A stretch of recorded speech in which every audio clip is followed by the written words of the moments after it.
Ah, nautaki boloko. Siko naza libanda. Boni boloko. Ah, boloko eza pasi. Lek na dénonçaki.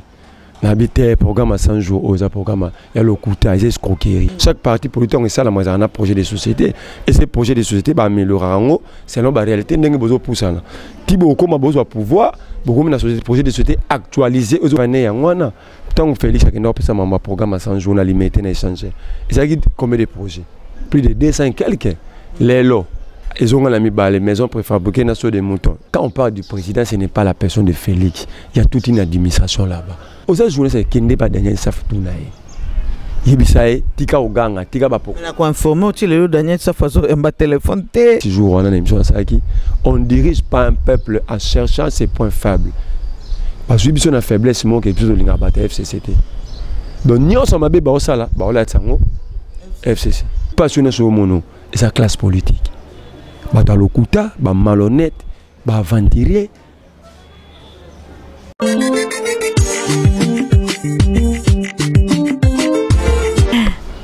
Salut fidèle internaute Babalanda Kabiso, info Congo Masolo Zana Ponabino, topé sa cabino ba information, topé tolobela cabino ba actualité ya makambone izali koleka na mboka, nga plus précisément Elise Moulanga na bela cabino actualité sur ba point ya politique nyonso ndenge izali koleka na mboka. Na yambi ponabino lelo yo Merlin vuvu azali moko ya babundi, moko ya batu babunda mingi pona mboka oyo. Bonjour Alain. Bonjour Merlin. Bonjour Maman Elise. Bon, nous allons bien. Malam. Et c'est moi Mikolo, hein? Ah, nautaki boloko. C'est qu'on a za libanda. Boni boloko. Ah, boloko eza pasi. Pasi. Kolo sunga ba obatira likuna po so une kolo sungi te za pasi. Ya solo to ebi ke yo za mutabo solo lo baka vraiment polele. Alors, ndenge za wana likambo bakangele ko boloko. Nandenge ba bimiseli yo nango. Est-ce que eza le lenge salemeli to le lenge salemeli eza le lenge salemeli ngai nasaki musana ngai lanceur d'alerte na dénonçaki na habité programme à 100 jours aux programme il y a le coût à escroquerie et c'est escroquerie pour na habité na expliquer le londeng vous arrivez au pouvoir c'est vous à la porteur il y a projet il y a programme à la société au bondo élaboré depuis bozakina bozo bundela banda bozan avant la campagne chaque parti politique on ça la moi un projet de société et ces projets de société va améliorer selon la réalité ndenge bozo poussana tibo comme besoin pouvoir beaucoup na société projet de société actualisé aux répondre à besoin à un moment en même temps ils ont projeté pe ngabité bateau ba na programme prévenir yangwana tant Félix a kenda pesa mama programme à 100 jours na limité na échanger et ça dit combien de projets plus de 200 quelques. Les lots, ils ont mis les maisons préfabriquées sur des moutons. Malgré mis balango, de 260 quelques à 2, mais dans le pays, wapion. Dans le bas, qui est la escroquerie? Vital caméra, on a mongo wana, comme on a banda, on a belé laki, kolo akumbama, na belé laki, a son banda, on a nyangwe, a wapembe nangai, nyangwe 261, nyangwe 263, nyangwe 267. J'ai donné même des adresses. Ah, ngal matakutana na Masaru. Tant la beleli Masaru lukanga ndi bazala biloko na bango ya luka corrompre bato. Ngala kutana na Masaru. Ngala kutana c'est jamais c'est impossible yo sala obio sala na sonas. Bon na to senga ba auditer sonas. Comment un fonctionnaire à l'état to ebi salaire ah osoma 3 mapango di kula 1,50 million $. S'il vous plaît 1,50 million $. Et décision bazwaki babi bakangisanga kolo ala la raté biso to loba mambo eza solo ba ngwane comme bakangi Vital Kamerhe bakangi Masaro tango bakangi na basambisi babimisi obenga jugement na réquisitoire misabe si batia mapango wana si batia par mapango baloba ke faut bakanga pour ba récupérer mbongo l'état mapango wana misato ezali mapango wana eza waza excusez-nga ngala reketa pona bapandisa mingi. Mon père que la rabango ma pour la rédaction en bon hôtel publicité zate mais tant que tu ma pango neza ah bah encore quand tu kambonga encore que ne bolo côté bah tu ngaba kata ngoza ba journaliste na pesi tala na tango bakangi Masaro nde ko yeba na tala lopango na belela yango na biton na beleli ngaba kainga fa Masaro avant Vital Kamerhe bakangi ba na 2020 ngaba kanga na 2019 tant beaucoup tani kuna na prison c'est là là ebisa onano tant na beleli na zo baté na lingwala na zo pesa ba ni ba adresse numéro na bik nyango 261 tant journaliste ayo ka oya ko sala enquête basala ngote basala ya ngote tilelo basala ya ngote soki bazuzi bakanga kamera etenge bimata tala lelo ngaza prom na bango te eto kutai na bango nakena na pesa vite kamera mbote pesa mbote président bonjour na kati ya prison na boloko yaza na pavillon 8 ngaza na pavillon 11 mais le kuta mabena masaro to tekalo pesa na mbote te to ka sola te na prison kutani bolekani ba te bon toi na likambo te za binemi te za bitumande pombo kalobie bongwana pombo kalobie bongwana ya solo lelo bangwana bakangami est-ce que au monite keza lokola moi victoire moko pona peuple eza ndenge lobe za na kasa ngolo bapona nga za pona nga te eza victoire ya peuple eza victoire ya peuple on to senga na justice ake wana za ndambu akende musika apusa na lisusu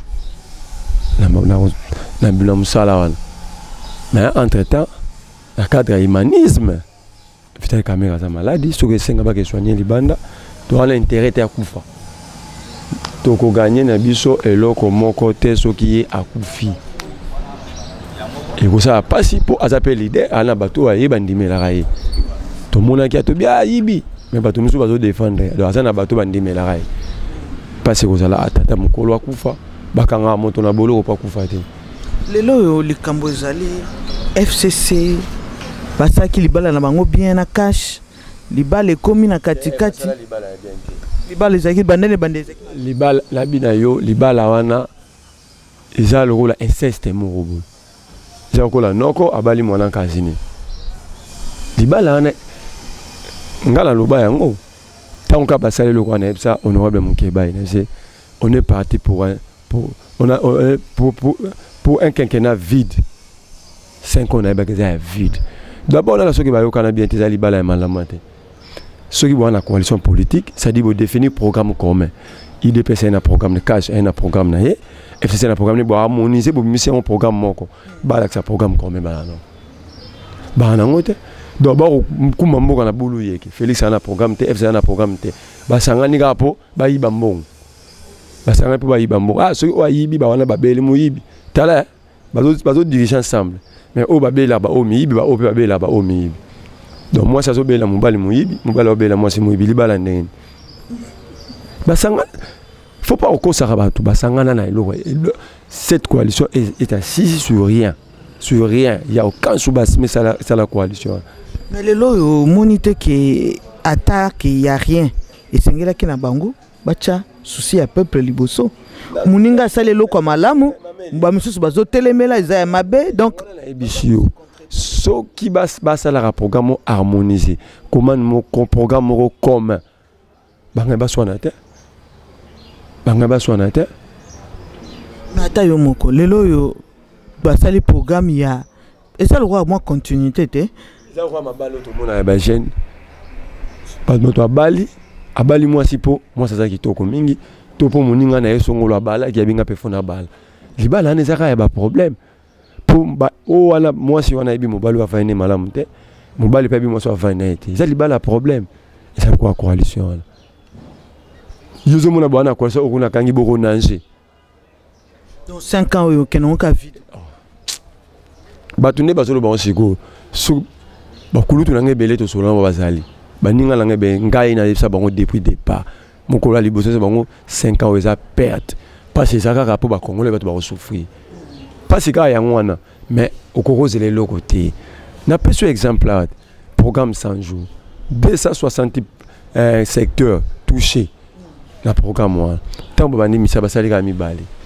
maison préfabriquée na so de mouton malgré ba kitona D wapion siko bana programme 5 ans ya perte échec total tout ça là sembo les lovieux ça les Congolais ne vivent plus vie ça na Congo Congolais comme ko exister Congolais doit vivre été ce mot doit vivre on sentit que ba doit vivre tout que ka ba bazoyi ka ba millions mboka on ndeni bato ba millions mais bato ba souffre lobby na yo mais justement ils n'ont pas un programme. Il n'y a pas un programme. Si ça dit ça quoi nanda coûté na musala na mwasi na ba na bi que na sanzo no futa minerval boy futa ndako boy programme ça doit être systématisé. Qui est na temps je vais faire tel acte, je vais poser tel acte. Au définir ba priorité na ba non prioritaire. Exactement tout na ba ça on m'a pensé ça tout na ba taille des personnes mais bon ba priorité na ba nos ba nous capable de pouvoir ça gagner. Ba priorité.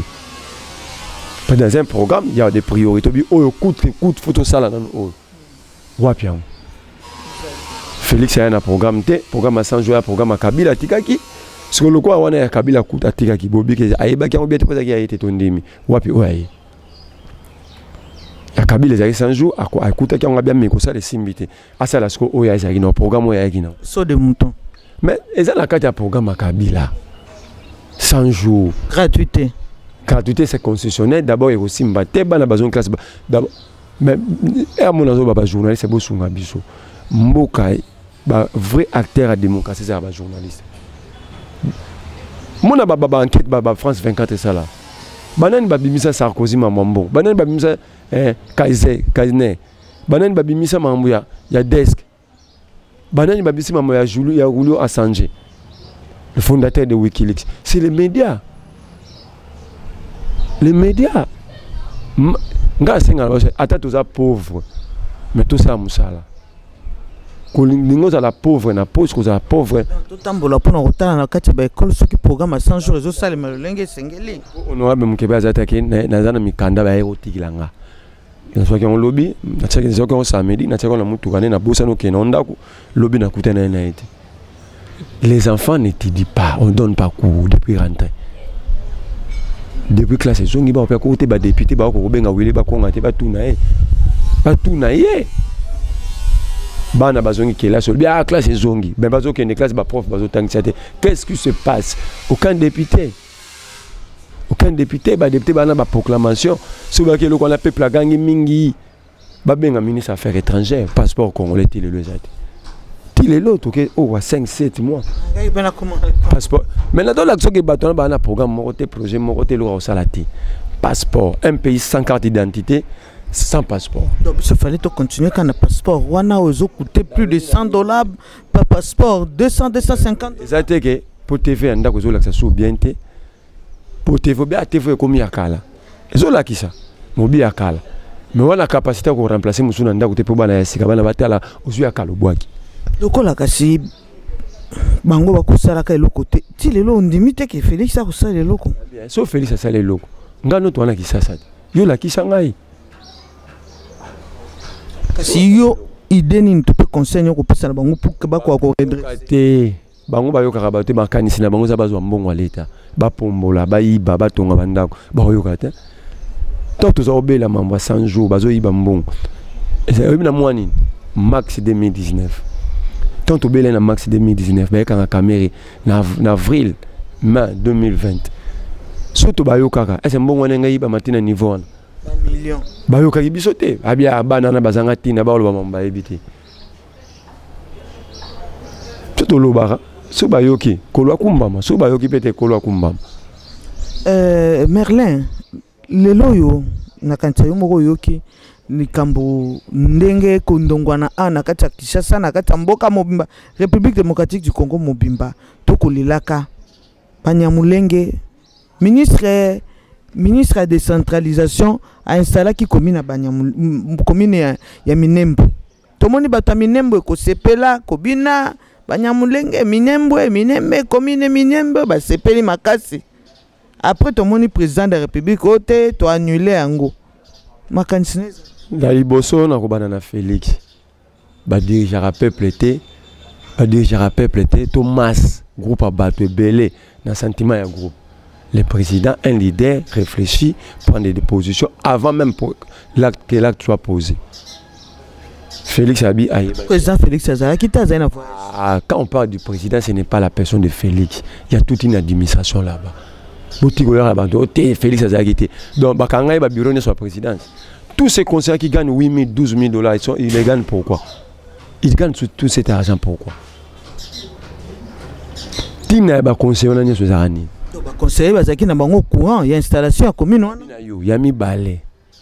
Robert va pas kende kuna. Il faut qu'il va décider le conseil des ministres. Or tous les conseils des ministres Banda Félix Akoma président, c'est lui-même qui les préside. Attends moi quoi zangati. OK. Donc Félix, Nenga Lobek a informé, c'est encore grave. Ce qui passe à informé, c'est encore plus grave. Roubero a commandé décentralisation comment quoi venir. Kasi yo landite ke Roubero alobaki yemoko ke akendaki pona ko installation communauté. Akendaki likambo mususu bakendaki na commission mobimba ba parlementaire nde bakendaki kuna Daniel Safu akendaki kuna to mona ki bango. Faut tuna Daniel. Yoza député au monde la peuple. Babi lokola toye awa. To sala to beta kaka d'un coup de pied. Ça makanisi na ngai. Faut que tuna ba député yana. Député tout le monde wa to ayibi Daniel Safu. Ba misusu wana ba otanga ba kombo na bango te. Na oluka na na mona photo na yeba bango. Bango nde ava ba benga Robert na parlement bango nde faut ba expliquer ba congolais. Robert wa ça Elia peuple te ba Elia peuple za bango. But bana mandat ya peuple za ba député wana ba kenda kuna.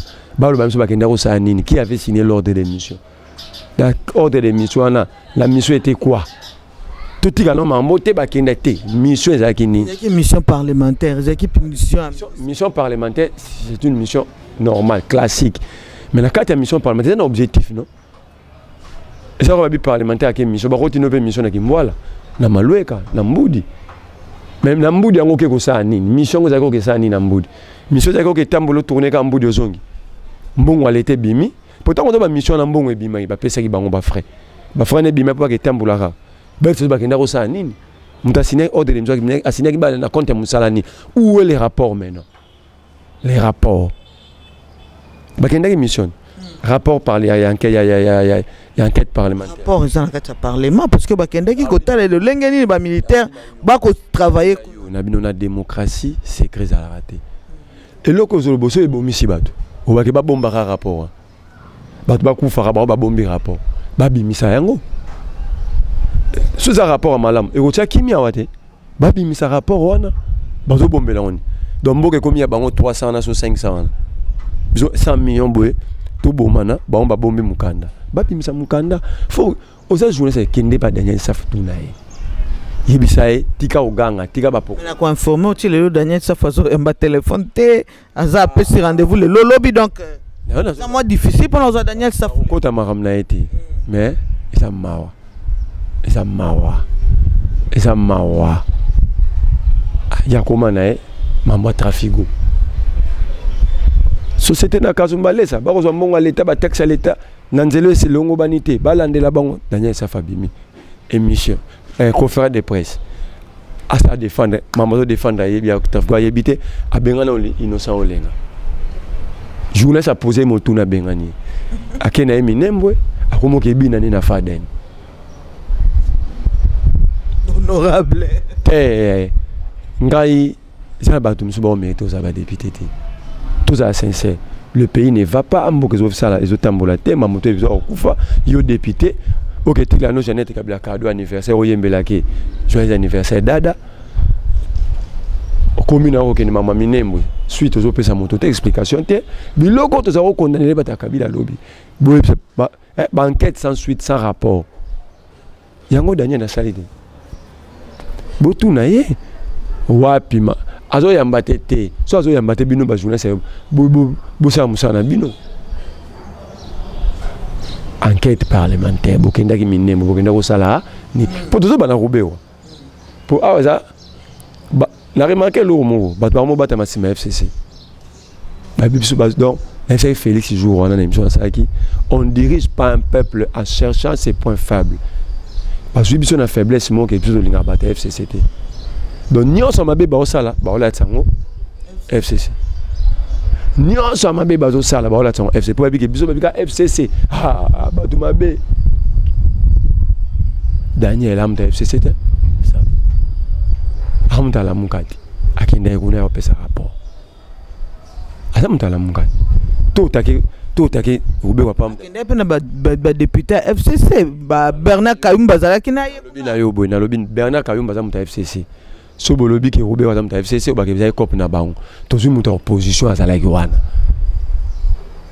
Daniel aza muta opposition muta kana bango te akendaki na compte enquête parlementaire eza na kante aza député ba roche na liste ba député ba okina compte ya musala na mais RSA musala na a puis rapport so FCC azo bomba muta osala contre papa contre FCC zana yendo opposant adia azo bomba ngo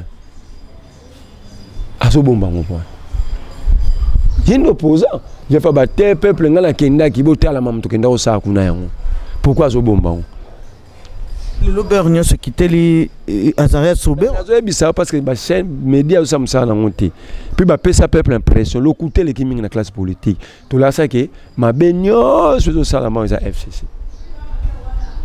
oh ba camion sur ça ma bébélé mais sur le bien FCC sur le bien FCC sur le bien FCC pour que biso peuple so bika combat Kabila za wa tabou Congola lingi combat Kabila te po asala biso dia ma bébélé mais nouveau riche au bas ça ma bé mikolo au bas ça ma bé et teni longondo mbongo ma coronavirus to suki wa camere asa muta régime John Tumba basenga ba parquet senga autorisation de poursuite par les melongo la ba immunité tilo bakangaki asa muta FCC tout est en opposition tout tikoko sabato et teni Muyembe John Tumba, Kamé, les autres là-bas nouveaux riches bazar. Parce que FCC. Opposition. Daniel am FCC. Surotuni a recouvert la TV comme ça ko critiquer FCC pour abattre. Hypocrisie à tout l'union sous. Yé Daniel faut ebisa biso. Qu'est-ce qu'il était allé faire là-bas? S'il était dans une mission parlementaire, où est les rapports? Où est les rapports parlementaires? Il y a mission wana. Sobi Bernard Kayumba ba FCC tout ba ki ba mabe ba robomba Daniel azam ta FCC apé sa biso. C'est que Daniel pas comme suspect. Ngala lobi bongo te. Nazo senga na musala na ye. Eza musala na ye. Eza double musala. Législateur et puis opposant. C'est un opposant qui est à la mission avec le pouvoir. Opposition ça wana le la surveillance va dans le pouvoir. Ce qui a mon ami maman bé aya loba pourquoi zo loba te tout ce pas mon aki ya malam aya expliquer biso pourquoi zo linga pour loba te pour ceux qui n'a landé makambo lobi il y a quelques jours wa batunion so batraita ki Martin Fayulu alembongo FCC batindela ki mbongo pona kosala oya sala ki wana ye na todongo yi basali ba liembongo ya FCC tout donc toko tchaba ngonyo so batalamuka ba komi lokola batu mo bako défendre batu FCC et l'autre bomi mboko yo tout nanga na mutu na ipo ninga na côté ya parti politique ba bezo benga na côté ya parti politique ya et pour la côté te le Congo est victime de sa classe politique moi passionné sur mono et sa classe politique ba talokuta ba malhonnête ba aventurier ba hypocrite ba sali baza la classe politique tout tiko yo ka sona web sa bango vérité auto monde a la classe politique depuis 60 lelo batela aux d'accord pour l'avancement Congo na repose par exemple à Kasavu Lumumba Tchombe Tomoki tout ça ils n'ont place ça la nini pour que solution na pays morté à monde classe politique et développement c'est la société civile le peuple les ONG awa bazwa ONG droits de l'homme et kufa ve Paul Sap Azaro Bunda na Kabila Félix a pouvoir il y a quelque chose sur droit de l'homme c'est comme si nous faisons normal or que c'est comme si pire qu'avant Georges Kapiamba Azara Soua Katende Christopher Ngoy ils ont tué la société civile ils considèrent que c'est leur pouvoir maintenant Zoumou or ça la constat bazarina société civile à solo contre Kabila a monter bouger makam Kabila sanga ninga ko violer constitution sanga ninga ko ya ko glisser babomi société civile pour Félix a comme la pouvoir c'est comme si ba tiwere sili ba viol sili comme Moïbe sili oh et comme goût sous ma casse Mais marche comment ça mana kimia babu masute. Ah la marche. Ba tira marche à kimia, ba kate ba pina Martin Fayulu te. Ça violation des droits de l'homme. Il fallait les ONG les cap piamba batel ma baloba. Il fallait ba cap piamba batel ma baloba. Ah, ba kate ba pina. Et ça violation des droits de l'homme donc entrave à la démocratie. Ça mi awat. Poni bon nga boko sabato te ko mama lam. Ba kate ba pina Martin Fayulu devant biso. Ba beti ba to ba gaz. Ah ouais, devant biso. Mais bozo le baké et comment ça manakim. Tango akabla to ça marche na kimia. Na tangela.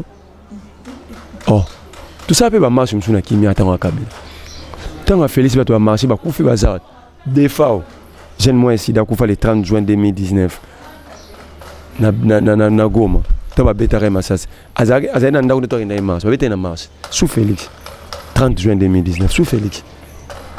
Pourquoi tout ça la hypocrisie? Donc ma bé tant à Félix to comme ça malam pour ani ma bé ngata na ngai sanga ma bé za ma bé même si uti pa ngata tanu malam za malam même si uti pa ennemi na yo solo sikoyo situation à Minembo ça reste de même parce que jusque là ministre a bengi sami esengela kende loko samba kuna parlement za awa pa Ruberwa ibati ministre ya gouvernement ya comme le ministre ya Minembo comme le ministre ya Minembo wana na okota te ba député ba samsa na bango ba député ba kenda kuna pe toyoka bango ba pesa explication ton Ruberwa oya ba zwa parole pour ba loba ba député ba kenda kina Ruberwa ba zwa parole ton Ruberwa oya ba loba so ba zo ko loba na population de ba loba ngo kuna et puis to bo y plénière wana za la huis clos faisait la plénière normale publique plénière wana sengi ba nyusu balanda parce que zelo zo toucher ba tout balanda ngo so to yokeza na huis clos c'est comme complicité comme et comme mama be nde ba akse ba loba comme lumba solo ba tsa yango na huis clos te ba tika plénière wana ba to o ya kuna te to bengi te ba to ba ke vana na pa di pepe ba tika ba député ba député ba samsa na ba na kimia to bengi ba to te o to ke tonda kuna te mais ba tika yango elika na ba TV landa ndenge to landa ki procès na télévision na ba to ba landa to mona to yeba ba Daniel Safo ba zwa parole bango ba kenda kuna ba tuna Rube ba to kenda ki na yo to lobaki boye Rube wa pa ya no la bango te bokosi to kenda ki pona boye eyebana mboka ba memango te ba esa mboka Rube rona Daniel Safo te po ya bombi zamboka ya ba soki eloko wana sali elumbi solo nde ba kisaba lobaka bato ba kokufa te donc Daniel na Rubero na ba kayumba biso to kufa po bango ba kenda ko ba $3000 na mission ba kenda te na ko Bernard Kayumba na lingage mingi po na eba ina depuis kala très intelligent bien à réfléchir ça bien atika kokota biloko azana no gêne soki bango ba ko koloba te ba ye aloba mawana ko kane pona Daniel abundi awa te moto abitumba nazo bunda tala le Lopez Tokomi soupe ya lo baninga bale soupe omoni place memi panda kala omoni place memi kasi yem tale soupe te ay kopesa rapport à Minembo te auta ekuna ati ko ganga biloko na mfumu gimbangu te politique wana to linyango te go sa ro intimidara bato la politique eza musala ya bato ba réfléchir saka bato ba rationnel yaka sama kelele explique au Congolais okenda osani kuna la raison est mission sans kobina sans koganga alobi na yo wana so moni muta komi bongo asune loko osate ayibisu tina musane te yaka kobina te koganga te koyembela Janette te ya ko expliquer bato ça tombe bien mutumo ya bitumba ya opposition za la ikuna bakayumba nga na otuna ba Bernard te baza bata FCC surtout luto tuna bango bokolo ba to tuni bango baza na majorité ba bomba Daniel c'est aussi les combats de l'opposition parce que kuna Daniel a gagné parce que ba na majorité c'est le moment bimisa biloko wana libanda pour peuple soit mis en charge aye bango ce qui lobelo ko ane bimi ma be asa complice na ko sa Daniel Safo ce que lo connaît bima bo sa complice on sa complice mais likambo eza makasi azali kama babanya mulenge toti kakoko sa ba congolais Banyamama Banyamulenge Banina Kabila te. Et on a le biba diriger à peuple te boluka ba point faible peuple. Le cas moni biso to a faiblesse ça que to linga Kabila te beaucoup mo utiliser encore faiblesse na biso. Kabila mtabani mama Banyamulenge. Tant Mobutu a PC Banyamulenge nationalité collective en 1971 Kabila za quitté. Félix Tshisekedi a quitté. Robert Waza a quitté. 1971 Mobutu a PC Banyamulenge nationalité collective. Afin que boto la bango yango na comité central. Okolanda. Ndenge za wana Banyamulenge baza ba congolais. So faut expliquer bato cette affaire de Banyamulenge bandi avant 1960. Tout tika en 1960 dans Congo ko boto mi komi mboka. Po mboka bota ma era komi azui bon somi na en 1960. C'est en 1960 Félix Tshisekedi bota ma Kabila Zaki. Chef Kabila Zaki. Bato wana bazaki te. C'est komi bango ndeni. Komi bango ba komi na babayena Banyamulenge ndeni. Les Banyamulenge sont congolais. Tout ça bato finga na te banda pe to bandolo bango mutayi na débat zate. Tobi toya. Et ça soni mboka munene boy plus de 100 millions d'habitants. Oui bato ba di passer sa université par année na Congo ba combien?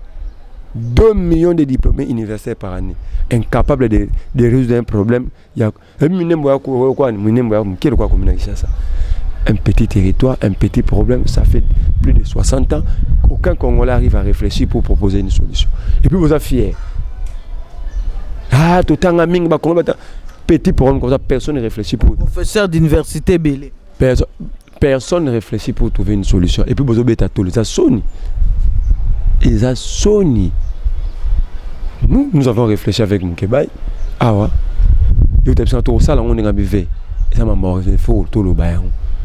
Un leader ne prend pas rendez-vous dans le présent. Un leader prend rendez-vous avec l'histoire. Avec l'histoire. Nous le disons aujourd'hui, qu'ils sont Congolais. Banyamulenge sont des Congolais.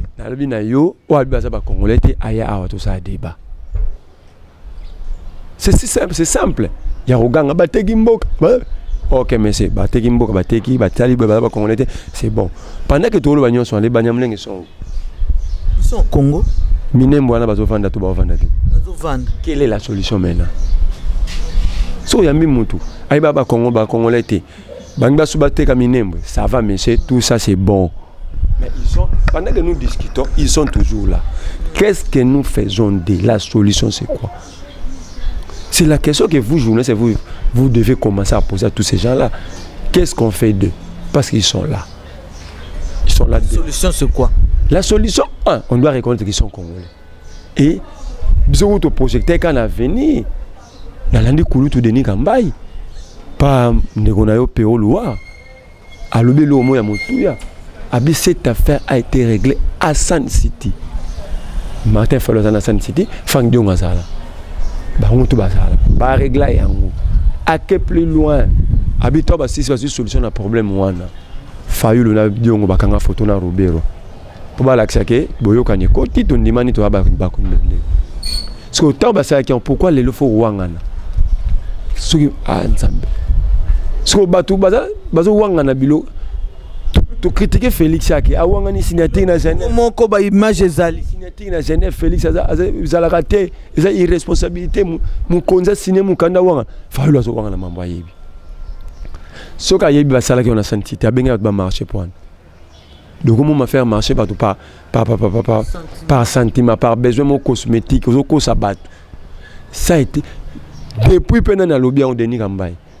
Personne n'a contredire. Abibaza vivant. Cette affaire a été réglée dans San City. C'est pourquoi Ben Serra et logo na constitution Biso et congolais tous les tribus au Baza na Congo avant 1960. Les Banyamulenge étaient-ils au Congo avant 60 vrai ou faux vrai? Sont congolais, la constitution est réglée. Donc il n'y a pas de débat. Il n'y a pas de débat, la constitution a réglé. Dans le niveau, il faut attendre la constitution. Tout cela, tout est hypocrisie. Le côté de soit hypocrisie. Vérité, il y a un peu de mango. Qui te appelle, tu vas vendre le bango jaune. Pour ne pas ça. Il faut attendre la constitution. Il y a un peu de mboka. Il y a un peu de régler faire. Il y a la constitution. Donc il y a bien. Plus grave encore, il a participé à un dialogue. Donc, il y a un architecte biso ba congolais to aka to efanda kana ndako mais bango baza bato pena batongi ndako wana ba ina plan batongi yango biso to fandi kaka donc tango deboye bandi bato fa ba kata ngoza ba fangi dongo ba Martin Fayulu te biso to uta kuna tande to sisa marambo mais ba tiki bato bongo c'est cette hypocrisie qui ngala olingate kilo mo so pela bino boyebi marambo ngo ba bovandi nie. En quoi maintenant ils ne sont pas complices? En quoi? Parce que silence, devant situation pour tirer silence, c'est la complicité. Batouana va être congolais. Et puis batou besoin de battre. Mon besoin de jouer des autres baki ba congolais. Baba nyamulenge ba oyina ndebiso. Ba se plana ba Martin Fayulu. Ba se plana ba Nico Mayengele. Te bangi ba te kamboka ba se plana ba makasi. Et puis oh mais que monde le monde a la conscience chargée, surchargée même sur la question des minorités. En 1945, il y a eu un massacre des minorités juives en Allemagne, les nazis. Tant que on a la deuxième guerre mondiale est belé.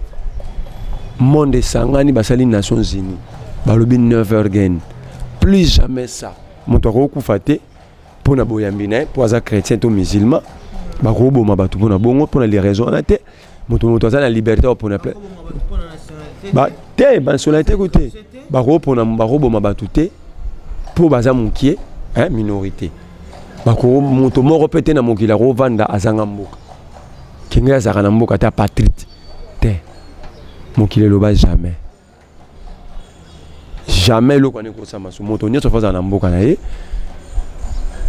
azana ba origine na quoi moto nyonso azana droit ozala na religion alingi moto nyonso azana droit ozala tribu na ye ezala baza majoritaire ezala minoritaire ezala droit na bango. Le droit à la vie ce n'est pas l'homme qui leur droit aux autres. Il y a pas un individu appelé ça en bas. Le droit à la vie c'est naturel pour nzambo asali biso apesi biso ngo biso roba no boto ngo batu na droit ni. Ça c'est le droit à la vie. Personne n'a le droit de les retirer à personne. Personne alors. Félix Tshisekedi Dalobaka na poto était Nyamulenge aza congolais donc azalaki na raison. Fingami pour rien. Ngai poto ngalobaki on a na bolo. Et puis na ko sa bataille de pays. Bazo même ça Félix Sarsié moko bazo ganga pamba. Donc Félix alobaki loko wana. C'était une solution. Fallait bataille de pays ba oyaye d'abord ba mema yango. Bango basaka tokotinda ba we bitumba. On gère pas une république par le muscle. On gère une république par le cerveau. En démocratie, le cerveau finit toujours par emporter devant les muscles. Au moins, quand on a pèse bowling, ba faulu na ba Nico Mayengele. Ah, Félix alobi na Londres. Ba ça ba congolais, lobité, ça ba congolais. Ba nyamulenge ba na conscience que monde a protéger ba minorité. Mon image wana bo ba congolais ba ke l'accent na monde entier. Botala, biso balinga biso te ba on ba boma biso. Vous comprenez? Et maintenant, le monde a comment protéger bango. Bon aussi ba bango soutien. Monde a lobby, muntu moko ta roza la apatride, muntu moko ba robo mai pour la religion na ye, to poza baza munki.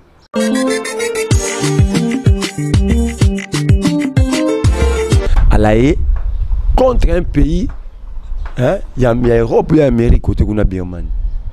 Pour la minorité, mon il y a aussi des minorités dans d'autres pays. Minorité benga Owinga. Est-ce que bato tout ba oganga maman bazo la na mambo le monde entier. Cette minorité là, on peut ba ya roya na Birmanie. Est-ce que Gambia ke funda point? Dans le camp peut taliété. Pour comprendre comment le monde fonctionne.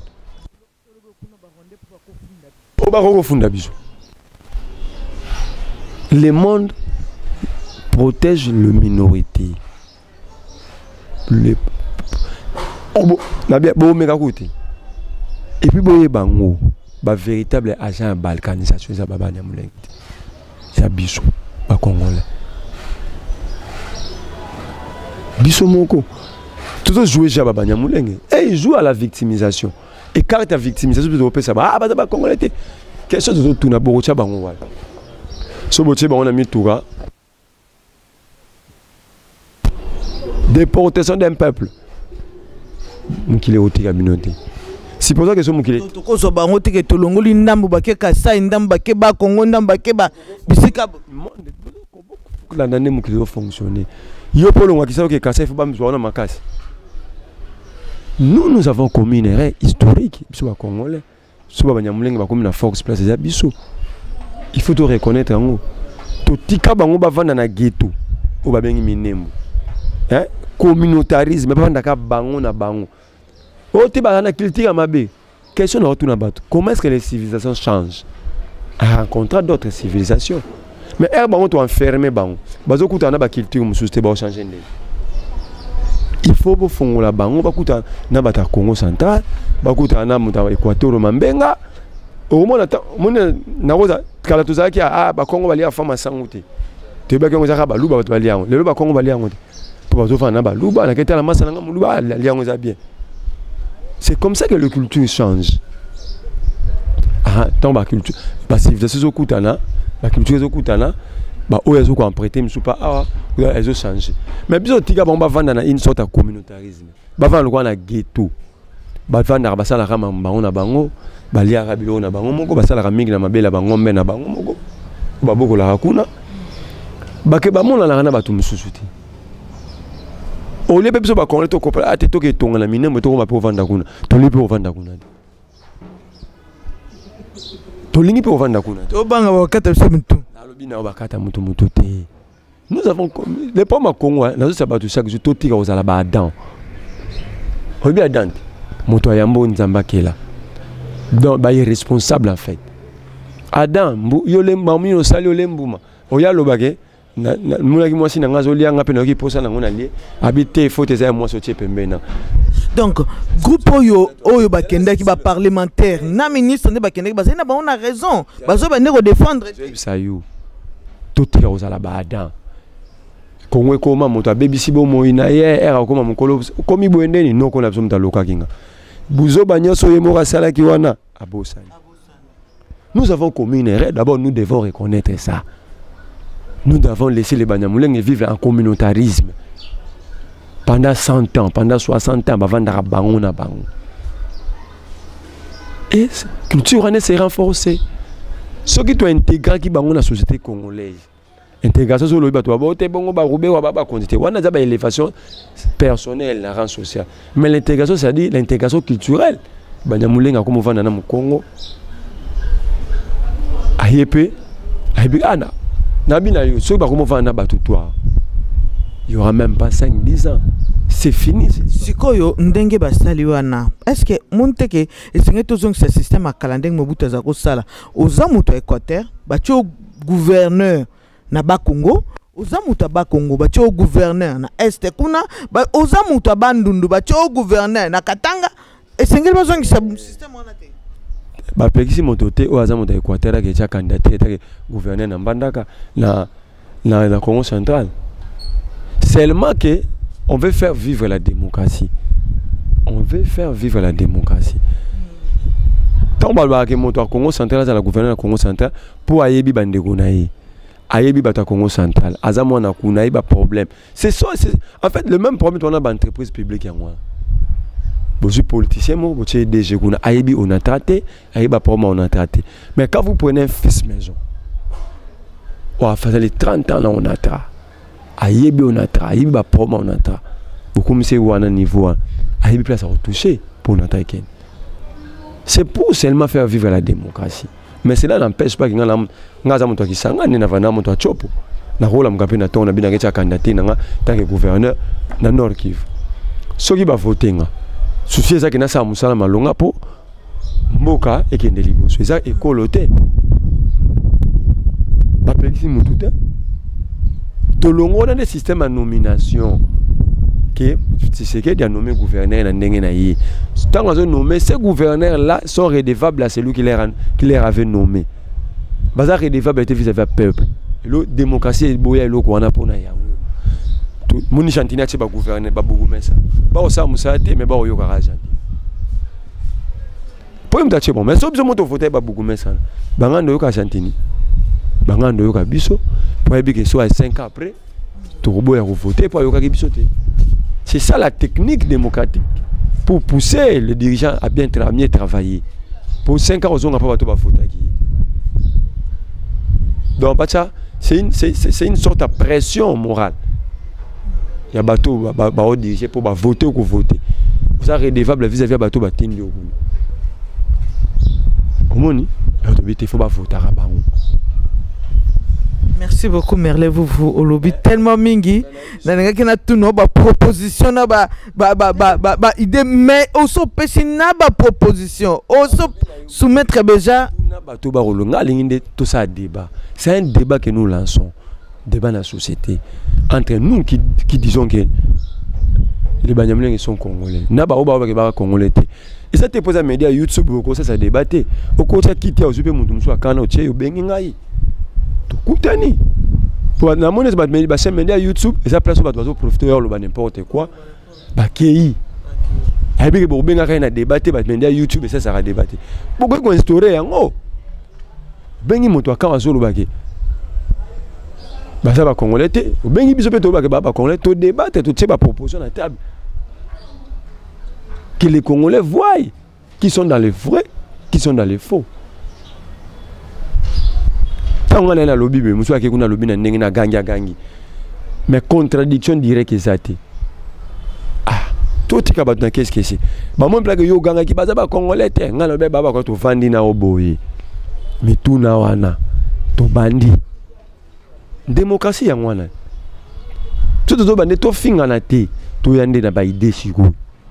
Arrêtons d'aller danser, qu'on finisse à bateau, qu'on gagne à rabat. Fantasme tout tic. Cerveau si vous n'avez pas de problème, réfléchissons, proposons des solutions. Merci beaucoup, merci pour n'abaïder nayo. Ah, en tout cas, naza nourri na nenga rosakanate. Merci Nabino Bolanda Kabiso info Congo Masolo. Na habite cause un message monsieur sur passé to poso lobby déjà, ça suffit. Ce qui me tourne ça tourner. Na esi lingonge koki. Merci. Ngeke roa tuni balé to Willy Bakonga. Na chantini ngobi. Na bandi na Willy Bakonga. Tika biso na nzala na biso na bapasi na biso. Ko bebisi la biso metute. Tika biso na banzala na biso. Déjà ce qu'il a sali na examen d'état, c'est grave. Moi j'ai fait la pédagogie. Na to tuna emo tuna. Adi atang sengi ba na TV. Na bona kota na ba détail. Il y a appel promoteur à l'école. Balabi ke bato sa pe ba pédagogie ba rolanda biso. Où est-ce que Willy Bakonga avait mis le self-government?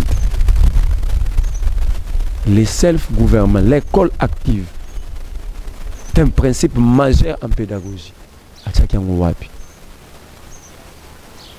Atika psona banzana, psona tobunda na ratolia miteke na biso ya pasi, mabutika mituna biso ezala to sala to ke la batu ya solo na bongo pour lobby ba na makanisi ya na ko ça Jantini Ngobila. J'ai comme l'impression que Jantini Ngobila a malédiction pour ça. Il faut luka mokolo ya tout ça les missions mbaka pour la ville à Kinshasa. Rien que ville à Kinshasa. Ce que Jantini est en train de faire dans cette à Kinshasa. N'habite na benga catastrophe, hécatombe, séisme, ouragan, tout na benga ngologoni. Donc l'on a réussi à Jantini Ngobila. Qui ça c'est ça yote. Okoko m'sappelle qui ça ça yumbite. Mais ce qu'on continue, biso banakisa to relaxo ki biso nde bakolo ki ça. Merci beaucoup. Merci Merlin vous. Merci na Bino Bolanda Kabiso, merci na Bandeko na biso, merci na Kim Skimbulungu na montage, merci Pena Roy Mbouy, merci na équipe Mombimba Info Congo Masolo, na assistance à Grâce Numbi la diva de la presse Francine Kamputu. Merci à vous tous. Alors Bino Bolinga Kangai, beau s'abonner et na Info Congo Masolo, ba s'abonner déjà na Bino merci. Merci na équipe Mombimba. Bana biso bandeko na nga ponga za mona ngalima la botami na koli kuna na opesa ba camarade na ngai la pesi bino makelo gumu to roya to solola to bongisa ngalema to bongisa kisasa to bongisa Congo biso ba ngalema to sepeli. Merci na bino nyonso, merci na Poupon Digbo depuis Mongoyal, merci na Miozotis Bambi depuis la Suisse, bandeko Suisse baling tala ka biso balinga ka vraiment kolanda Info Congo Masolo, merci na Kimikis de Bonbon depuis la Suisse aussi. En tout cas merci na bandeko balanda ka biso Paris Mobimba Christelle Mbui bakanda libota mobimba na pesi bino sombote ngana lobina bino bai to kuta mikomiko ya Lydie Mbui. Je t'oublie pas, des gros coucou à toi. Merci Nayo Merlin. Merci Maman Elise. Merci.